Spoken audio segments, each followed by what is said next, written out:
Let me see your sign here. We got build bridges, not walls. I'm a regular guy. I wake up every day, go to work, come home, play video games, like you said, do my thing. I turn on the television, and I work with children, by the way. What do you do?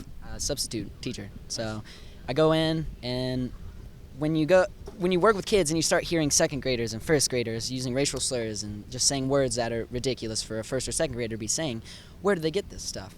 And they're turning on their television and they're watching CNN and they're sitting with their parents and they're hearing this hate just spewed all over television. Okay, I mean, I'm just talking about David Duke and the Ku Klux Klan here, but... I don't know, honestly, I don't know David Duke. You've been seeing that recently? Horrible. I mean, it's a huge thing. I had a first grader probably a month ago use the N-word. Where do you learn that? I mean, obviously he didn't learn it from television, but his parents, or he got it from somewhere. And when I turn on the television, I see Trump, and I see these people who are just supporting him in almost in a disgusting way. When I was standing out here earlier just trying to talk to these people and have conversations and discuss just small things and to understand where they're coming from, and they wouldn't even talk to me about that. They talked about my shoes being muddy. They made fun of me, told me to get a job, said I look like a bum. And Why is that? Because we don't have a lot of patience for hippies and the gutter snipes of society. everyone's just throwing those generalizations around, and they're not looking into the people. They're not looking into the background of it all. We had a 6-year-old kid out here today with his mom supporting Trump. Go ahead. Ask the... What are the walls going to be made out of? So what happens when that 6-year-old kid goes back to school and uses a derogatory term against a Muslim kid because he heard it at a rally? I'm not going to blame Trump for every kid who uses the N-word, but are you seeing more in school in the last 8 months or whatever of kids foul mouths? You knowledgeable of any connections with their parents or Trump supporters?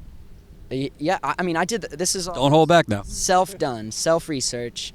The kids say it. I look up who they are. I know who they are. And find out, yeah, their parents are Trump supporters, and it's, to me, it's concerning. How do you find that out? Like Facebook? Facebook, it's something that people are just like, you can get on Facebook any day now and read anything, just any kind of opinion. I mean, bad, good, the worst of the worst, and you can get them on Facebook. So getting on Facebook and seeing these things and knowing these kids' parents support Trump, and then they're coming to school saying, Mommy, this one's different because he's Muslim, and I made fun of him because of that, because he went to a different church. To me, that's just, it's gross, and when you see that, it hurts me, and I don't like seeing that kind of stuff. Devil's advocate, do you feel maybe, yeah, he's blows smoke out of his ass and he says a lot of crazy things that nobody else says, but do you think that maybe it is that everybody's so sensitive and politically correct that he gets a bad rap and he's not being, racist? I mean, I think it could be a mix of both. Like, there are people out there who he says one thing and someone could take it way out of proportion and go do something crazy, go and start a riot over something that they kind of heard and they're not really sure, like what it really is, It'll be Kent State 2016 and Trump's elected. You mean that you'll shoot me? People are just afraid, in my opinion. I mean, like he said, I mean, his slogans, his speeches, I mean, it all sounds great. We live in the United States of America. We want America to be back on top. I mean, it's obvious it's not, but we're going in such the wrong direction. We use the fear. I mean, pre-2001, did you hear anybody ever say they hate Muslims? No. But 9/11 happened, and it went like that. I mean, and then the whole immigration. I mean, you have these cartels that they're clear, they're evident, they're there. No one's denying that. They're rapists, and some, I assume, are good people. But, I mean, are they coming in to kill us? I mean, I'm more afraid of some kid who goes to high school who has too much time on his hands that wants to go shoot up a movie theater than I am. Let me tell you something. We've been doing this for what, 3 months, 4 months? I've been making this point for 3 or 4 months because these people here are very concerned about Muslim terrorism. But when terrorism happens at your school, a deranged 21-year-old, yada, yada, yada, our thoughts and prayers. It seems a little disingenuous to me that the candidates are very concerned about safety, but not when it comes to... It's easier because, I mean, what have we been doing for the past decade? We've been fighting in the Middle East. That's all it's been. So people need to wake up. You're child pedophilers, faggot bitches that turn into terrorists. Okay. Do you think this is kind of bringing us back to a dark time where, you could start to see people trying to resegregate? I just read an article about a white supremacy group that rented out a ballroom in D.C. and are supporting Trump. Like we've said before, the sleeping beast, it's existed and it was here, but it's so relevant now. it's become such a problem because you have people who are just openly saying yes.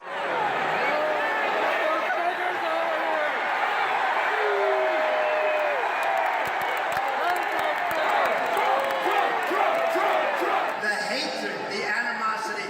I will bring people together. I'm going to bring people together. It's frustrating, man. It's just very frustrating. I've been talking to people about this all day. I use this term today as sheeple. They are hearing things that their parents say. Now suddenly he is resonating. He is resonating with the people, and he's speaking our minds. I think I know, but what is it about Trump that makes you want to spend like a Sunday, instead of video games or whatever you guys do, come out here and, exercise your right to protest? A lot of the things he's saying, he's kind of preaching hate if you think about it. Like, everything he said about the Mexicans, the Muslims trying to build this wall, it's a little ridiculous, really. I mean, there's got to be, I honestly think maybe a little bit he's inciting a lot of people to just start being openly racist, and it's starting to cause a lot of problems. If you're an African first, go back to Africa. If you're an African first, go back to Africa. Go back to Europe. Nigga, go back to Black lives don't matter to other inner city blacks.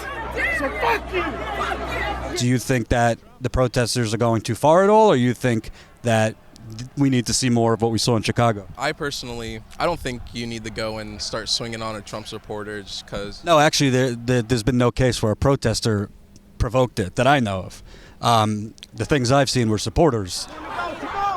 They want to get violent. Like, you don't need to get violent. You just don't. You don't. No one has to get physically hurt like that. For something like this. I got my point across today by opening my mouth. I agitated every person in this line. I opened my mouth. I yelled so loud that everyone in this parking lot, they were using air horns to block me out. I was yelling so loud that all these people heard me, and they became so agitated. I was the one who was approached. I had people standing over here stalking me, trying to walk behind me and threaten to me, all kinds of stuff. All just because I opened my mouth and said something. Did you experience any that were open to dialogue and you could talk to civilly? Very few. I had to get a picture with you, man. No problem. I met one person who had a pretty good conversation with me until he called I brought up the fact that the rally in Cincinnati was canceled. This was a black male working for the Trump rally. And I asked him, I said... He was working for Trump's campaign? Yeah, he was out here selling Trump t-shirts, Trump 2016. I don't know if he was working. Yeah, he's trying to make a buck. Make a buck. I've never heard of a black man working for Trump.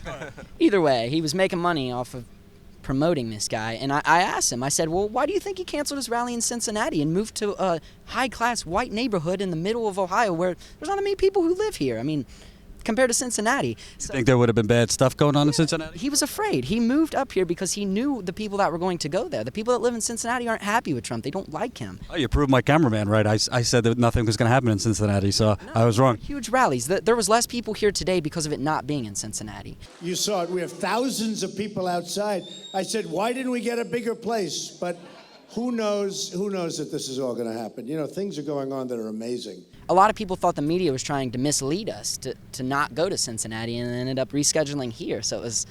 So basically what you're saying is Trump huffs and puffs, but he's really a coward himself. Yes. It was on the news, and it was all over our news here, every station. Trump canceled his rally, blah, blah, blah.